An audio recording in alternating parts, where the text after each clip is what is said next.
أين الأمن؟ أين الأمان؟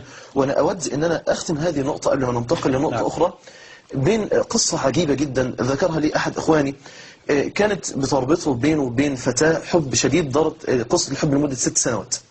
بعد ذلك حضر دروس ومن الله سبحانه وتعالى عليه بالالتزام، وسبحان الله هذا الأخ يعني قرر أنه يترك هذه الفتاة لله سبحانه وتعالى. فقال لي سبحان الله، قلت لها هذا الأمر يغضب ربنا سبحانه وتعالى ولا يرضى الله سبحانه وتعالى، والآن كل واحد منا في طريق، رغم قوة الحب وقوة العاطفة اللي كانت تربط بين هذا الولد وهذه البنت، وبالفعل كل واحد منهم انطلق في طريق. نعم. بعد ذلك انتقل هذا الولد إلى مسكن آخر، وسبحان الله تدور الأيام، التزم وأصبح محافظ للقرآن، بل ومن دعاء لدين الله سبحانه وتعالى. وكان بيقول لي أنا كنت بشعر دائما بألم شديد نتيجة بعد هذه الفتاة عني. سبحان الله، بيقول لحد ما ربنا سبحانه وتعالى قذف في قلبي ان انا اتزوج وغير ذلك، فكنت ارى من وقت لاخر امراه فتاه منتقبه على دين وعلى خلق، مكانها في المكان اللي هو اتنقل فيه جديد. البنت سمعتها مسمعه في المكان كله، بنت ما شاء الله على خلق على دين، هي اللي بتقوم على تحفيظ النساء في المسجد القرآن. فبيقول سبحان الله أرسلت أمي علشان تشوف هذه الفتاة، فما شاء الله أمي بهرت وعبرت عن سعادتها بهذه الفتاة، قالت أنا دخلت فشفت النور على وجه الفتاة. وبيقول سبحان الله أنا بالفعل ازددت تعلقا بها، وبالفعل بدأت أن أنا أخذ خطوة ناحية الزواج، حتى يمن الله سبحانه وتعالى علي بالحب اللي طالما فقدته قبل ذلك مع هذه الفتاة. ويقول وسبحان الله كانت صدمة قوية شديدة إن في اليوم اللي أنا دخلت فيه هذا البيت للرؤية الشرعية ترفع الفتاة نقابها، ففوجئت البنت أن اللي تقدم هو الولد القديم ما شاء الله، وفوجئ الولد بأن البنت هي البنت القديمة. ترك الأمر لله فعوضه الله بما يريد، كما قال صلى الله عليه وسلم ومن ترك شيئا لله أبدله الله خيرا منه. سبحان الله، كلماته القليلة اللي قالها لها زمان دفعت البنت الالتزام، دفعت البنت لحب الله. فالبنت ختمت القرآن في 8 شهور حفظا إن شاء الله ودراسة وتجويدا، وبدأت تنطلق للدعوة. فرق الله سبحانه وتعالى بينهما، إلا أن الله سبحانه وتعالى جمع بينهما بعد ذلك. علشان كده بقول ما أسعد هذا البيت الآن، أخ ما شاء الله من الله سبحانه وتعالى عليه بالذرية ويحيى حياة. أنا بسأله يا ترى أنت عايش دلوقتي إزاي؟ قال إذا حبيت أذكر كلمة واحدة تترجم عن الحياة التي أحياها مع زوجتي وحبيبتي فلا أستطيع إلا أن أقول قال الله عز وجل من عمل صالحا من ذكر أو أنثى وهو مؤمن فلنحيينه حياة طيبة. قال والله أنا أحيا الآن حياة طيبة. والله لو لم نخرج من الحلقة إلى هذه القصة فهي ما شاء الله قصة جميلة فعلا ومؤثرة للغاية. شيخنا الكريم، بعض الفتيات في الجامعة الآن حينما تأتي أحد أخواتي الملتزمات لتنصحها أن تبتعد عن هذا الشاب الذي تمشي معه، تقول أنني يعني أدرس أخلاقه وكذا لأن إحنا ناويين على الخطوبة، فأنا ما عنديش استعداد إن أتخطب وبعد الخطبة تحصل مشاكل فيسيبني تكون اتحسبت عليها خطبة. تقول إيه؟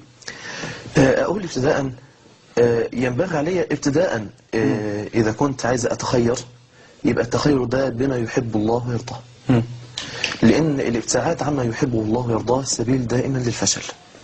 ولا تظن أبدا أن الإنسان هيحصل على ما يحب بمعصية الله.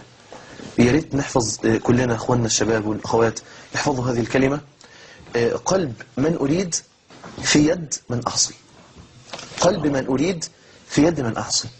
لا يظن أبدا إنسان أنه هو من الممكن أو يستطيع أنه هو هيجعل هذا القلب في ألفة ومحبة ومودة وأنا بعيد تماما عن الله سبحانه وتعالى. وأنا أقول فرق كبير أخي الكريم عمر بين حب يجعله الشيطان بين الولد وبين البنت وبين حب يجعله الله بين الزوج وبين زوجته. قال الله عز وجل ومن آياته أن خلق لكم من أنفسكم أزواجا لتسكنوا إليها وجعل بينكم مودة هي المحبة. من الذي جعلها؟ هو الله سبحانه وتعالى. فينبغي عليها ابتداء إذا أرادت أن تختار فلتختار بالطريقة الشرعية التي أرادها الله سبحانه وتعالى ووضحها لنا النبي محمد صلى الله عليه وسلم. إنما النهاردة تكون حجة لنا إن أنا أتعرف على هذا وأتعرف على هذا وأتعرف على هذا علشان بعد كده يكون اللي أنا عايزاه فعلا يتناسب معي. سبحان الله الشرع جعل لنا البدائل. نعم. البدائل عن الفترة اللي كانت موجودة في الجاهلية قديما، اللي ربنا سبحانه وتعالى قال محصنات غير مسافحات ولا متخذات أخدان، يعني اللي انت تختارها لابد تكون صاحبة خلق صاحبة دين لم يكن لها عشاق قبل ذلك. ربنا سبحانه وتعالى عن هذه الفترة بفترة الخطبة إن احنا نتدارس فيها كل واحد منا حال الآخر يتدارس فيها كل واحد منا حال الآخر. ومن أجل ذلك كان استعان يعني بعض ممكن العلماء. يا فضيلة الشيخ ممكن له ضوابط؟ له ضوابط. نعم. قال النبي صلى الله عليه وسلم عليه الصلاة والسلام. تزوج الودود.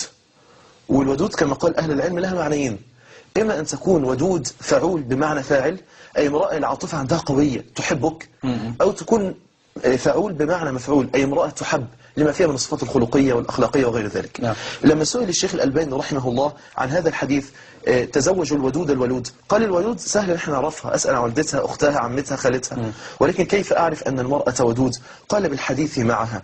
الحديث طبعا ده له ضوابطه الشرعية، طبعا ده بعد الموافقة على الخطبة، احنا وافقنا خلاص في وجود محرم، في وجود محرم. السؤال عما تحب المرأة أو عما يحب الرجل، عما تألفه المرأة أو تألفه الرجل أو يألفه الرجل، ده كله بيجعل هذه المحبة وهذه المودة تزداد. بل انظر أخي الحبيب عمر، الخطبة أمر الله فيها بشيء كان محرما قبلها. أنت تعرف أن النظر للبنات حرام. نعم. وقل للمؤمنين يغضوا من أبصارهم وقل للمؤمنات يغضوا من أبصارهم. إلا أن الله سبحانه وتعالى أباح النظر في فترة خطبة. ليه؟ من أجل الحب. من أجل الحب. لما جاء المغيرة بن شعبة وأخبر النبي صلى الله عليه وسلم بأنه قد خطب امرأة، قال انظر هل نظرت إليها؟ قال لا يا رسول الله. قال ارجع فانظر إليها فإنه أحرى أن يؤدم بينكم، يكون بينكم وفاق، يكون بينكم محبة، يكون بينكم مودة، اللي احنا عايزينها تكون أصل في بيوتنا داخل البيت.